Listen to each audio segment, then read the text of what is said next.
नमस्कार, मैं हूं लक्ष्मी नारायण और आप देख रहे हैं एनबीटी उत्तर प्रदेश। आज हमारे साथ पूर्व विधायक केपी राजपूत हैं, जो बबीना सीट से 2012 में विधायक चुने गए थे। अभी बहुजन समाज पार्टी ने उनको पार्टी से निकाल दिया है। उन पर आरोप है अनुशासनहीनता का और पार्टी विरोधी गतिविधियों का। बबीना क्षेत्र में बसपा के वे एक ठीक ठाक चेहरे रहे हैं, बसपा को रिप्रेजेंट करते रहे हैं। अब आगे बसपा की क्या रणनीति होगी और आगे इनकी क्या रणनीति होगी, इस बारे में आज हम उनसे बात करेंगे।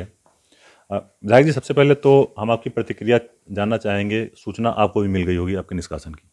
जी बिल्कुल मिल गई है और मुझे कल शाम को पता चल गया था कि मुझे पार्टी से निकाल दिया गया है और मेरे ऊपर जो आरोप लगाए गए हैं वो अनुशासनहीनता और पार्टी गतिविधियों में लिप्त होने की वजह से पार्टी से निष्कासित किया जाता है। लेकिन मुझे अभी तक ये पता नहीं चला मैंने कौन सा अनुशासनहीनता की है और कौन से हम गतिविधियों में लिप्त पाए गए, उनकी अभी तक हमें कोई जानकारी नहीं है। विधायक जी, 2012 में जब आप चुनाव जीते थे उस समय सपा की सरकार बनी थी, लेकिन आपने बुंदेलखंड के जो सबसे कद्दावर नेता हैं डॉक्टर चंद्रपाल यादव, उनको हराया था। तो आखिर उस समय से जो आपका सफ़र तय हुआ मुख्यधारा में आने का, और फिर ये स्थिति अचानक कैसे बन गई? देखिए, राजनीति है कब कौन कहाँ परिस्थितियाँ बन जाएं। मेरे साथ भी वही स्थिति बनी है। 2017 में भी मेरे साथ बन रही थी, लेकिन वो समय अच्छा था इसलिए वो बन नहीं पाई थी। लेकिन जब चुनाव के बाद मेरे ऊपर इसी तरह के आरोप लगाए गए थे और मुझे पार्टी से निष्कासित किया गया था। लेकिन मुझे मालूम था कि जब मैं कोई गलत नहीं होता हूँ तो मुझे डर नहीं लगता है और मैं ईमानदारी से पार्टी का काम करता रहा हूँ। मेरे नेता को जब मेरे बारे में पता चला तो उन्होंने मुझे वापस कर लिया था और वापस होने के बाद जब से लगातार 5 साल से मैं पार्टी के लिए काम कर रहा हूँ। पूरे बुंदेलखंड में माननीय लालाराम अहिरवार जी हमारे बुंदेलखंड प्रभारी, उनके साथ मैंने कंधे से कंधा मिलाकर पूरे बुंदेलखंड में हमने उनका साथ दिया, पार्टी का काम किया।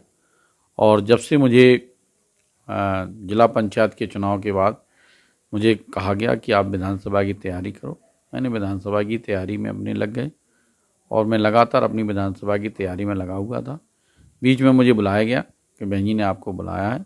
मैं जब गया तो बहन जी ने मुझसे कहा कि ठीक है, तू तैयारी कर अपनी और चुनाव में अपनी लग जा। तो मैं अपनी तैयारी में लग गया था। बीच में ये घटनाक्रम हुआ, मुझे पता चला कि मेरा टिकट कट गया। तो मैंने थोड़ा सा कार्यकर्ताओं में रोष था तो मैं घर पे बैठ गया। मैंने कि थोड़ा सा कार्यकर्ताओं की जो गुस्सा है वो थोड़ा शांत हो जाए, इसके बाद मैं निकलूं और जो हमारे बहन जी ने जो इसको प्रत्याशी बनाया उसके लिए काम करूं, उसको जिताने के लिए लगूं। लेकिन उसी बीच में एक घटनाक्रम और हो गया कि मुझे पार्टी से निष्कासित कर दिया गया और मेरे ऊपर अनुशासनहीनता और पार्टी गतिविधियों का आरोप लगाया गया। और मुझे नहीं लगता कि मैंने कोई अनुशासनहीनता की हो और कोई मैं कभी गतिविधियों में लिप्त रहा हूँ। मैंने जब से बसपा में मैंने पार्टी ज्वाइन की थी तब से लगातार ईमानदारी से काम किया है और मैंने कभी पार्टी का सिर नीचे नहीं झुकने दिया।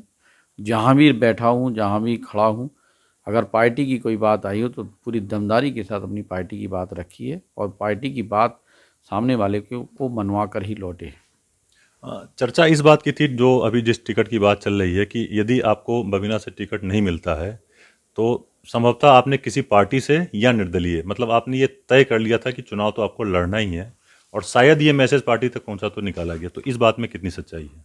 देखिए, ना मैंने ये तय किया था कि मुझे लड़ना ही है। हाँ, मेरे क्षेत्र की जनता का ये मानना था कि अगर टिकट भी नहीं मिलता है तो आपको चुनाव लड़ना है और हम जन भावनाओं की कद्र करते हुए, क्योंकि जनता ही हमारे लिए सब कुछ है। हमारा क्षेत्र की जो भी जनता जो हमें प्यार स्नेह करती है, मुझे भरोसा है क्योंकि उन्हीं की दम पे हम चुनाव लड़ते हैं। हम सामने वाले जो प्रत्याशी रहते हैं वो हमसे कई हज़ार गुना मजबूत स्थिति में रहते हैं, लेकिन हमारे साथ जो जनता और हमारे क्षेत्र की जो जनता का जो प्यार रहता है उसी की दम पे हम उनसे चुनाव लड़ते हैं। अगर हमारे क्षेत्र की जनता अगर कहती है कि टिकट नहीं दिया, आप निर्दलीय लड़िए और हम आपको निर्दलीय जिता के लाएंगे, तो मुझे भरोसा है कि हमारे क्षेत्र की जनता हमें निर्दलीय जिता के भी लाती। लेकिन मैं बहन जी के जो भी आदेश मिलता है उस आदेश का पालन करता हूँ और मुझे विश्वास है कि अगर बहन जी तक सही बात पहुँचेगी तो मुझे पूरा आशा है कि निर्णय बदल भी सकते हैं। बबीना क्षेत्र में आपके जो सजातीय मतदाता हैं वो बड़ी संख्या में हैं और लंबे समय से आपका उस क्षेत्र में सक्रियता भी रही है और आप अपने समाज के एक ठीक ठाक फेस भी बन गए हैं। तो पार्टी ने जिस तरह से निष्कासित किया है बसपा ने, तो क्या उन्होंने लाभ हानि का आकलन नहीं किया होगा?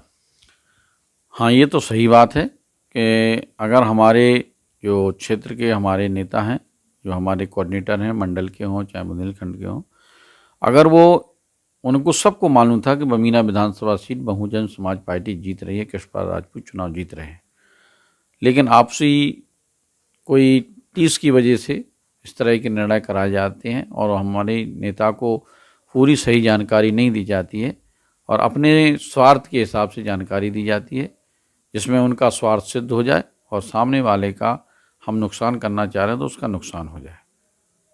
विधायक जी, बसपा की जिस तरह से तैयारियां चलती हैं, बाकी दल तो आक्रामक होकर करते हैं, बसपा की बहुत साइलेंटली तैयारियां चलती हैं और आप उन सभी तैयारियों में अभी तक देखे गए हैं। तो जो चुनावी माहौल है वो यूपी का आपको इस समय कैसा दिख रहा है? और बसपा की जो तैयारी, लोग ये कह रहे हैं कि बसपा तो बहुत साइलेंट है, इस बारे में आप क्या कहना चाहेंगे? देखिए, बसपा हमेशा साइलेंट ही रहती है। बसपा का हमारा जो कार्यकर्ता है बहुत आर्थिक रूप से बहुत कमज़ोर रहता है, आर्थिक रूप से भी कमज़ोर है, शारीरिक रूप से भी कमज़ोर है, आर्थिक रूप से भी कमज़ोर है और सामाजिक रूप से भी कमज़ोर है। तो हम लोग क्या है कि हम लोग अपना साइलेंट करते हैं, हम दूसरों की नकल नहीं करते, हम अपना काम अपने अलग चलते हैं, अकेले चलते हैं, अकेले अपने हर घर घर में बैठ करके अपनी बात रखते हैं, अपने लोगों की बात को सुनते हैं और हम उनसे, बल्कि हमारा कार्यकर्ता कहता है हमारी भाई साहब होर्डिंग में फ़ोटो लगा देना, तो हम उसको समझाते हैं कि देखो अभी हम होर्डिंग में फ़ोटो तुम्हारी लगेगी, तुम्हारे ऊपर दबाव बनाएंगे लोग, इसलिए बिल्कुल चक्कर में नहीं पड़ना है। हमें सिर्फ अंदर ही अंदर अपनी बात अपने लोगों के बीच में बैठना है, सुबह 2-4 घर में बैठ के चाय पीना है, शाम के 2-4 घर में बैठ के चाय पीना है और अपनी अपनी बात को रखना है। ये थे हमारे साथ पूर्व विधायक केपी राजपूत, जो अभी भी खुद को बसपा का कार्यकर्ता मानते हैं। अब हमारी नज़र इस बात पर रहेगी कि आने वाले दिनों में उनका कदम क्या होता है। लक्ष्मी नारायण शर्मा, NBT उत्तर प्रदेश, झांसी।